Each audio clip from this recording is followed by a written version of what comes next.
Hi, this is Santosh. Welcome to English Abaka. நம்ம 48 Laws of Power which was written by Robert Greene உடைய law.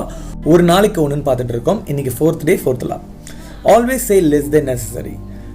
இதுக்கு முன்னாடி conceal your intention ஒரு law பார்த்துருந்தோம். அதில் என்னன்னா உங்கள் ஃப்ரெண்ட்ஸ் அண்ட் ஃபேமிலி மெம்பர்ஸ் கிட்ட உங்களுடைய பிளான்ஸ் அண்ட் ஐடியாஸை ரிவீல் பண்ணாதீங்கன்னு சொல்லியிருந்தோம் இல்லையா.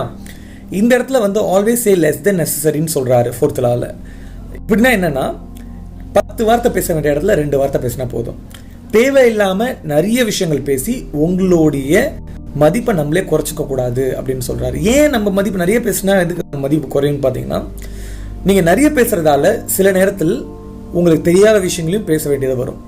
ஸோ அந்த இடத்துல என்ன ஆகும் அப்படின்னு பார்த்தீங்கன்னா, தேவையில்லாமல் மற்றவங்களுக்கு இவர்னா இது தப்பாக சொல்கிறாரே அப்படின்னு ஒரு காரணம் வந்துடும். இதுக்கு முன்னாடி நம்ம கரெக்டான பேசின விஷயங்கள் மேலேயும் டவுட் வர ஆரம்பிச்சிடும்.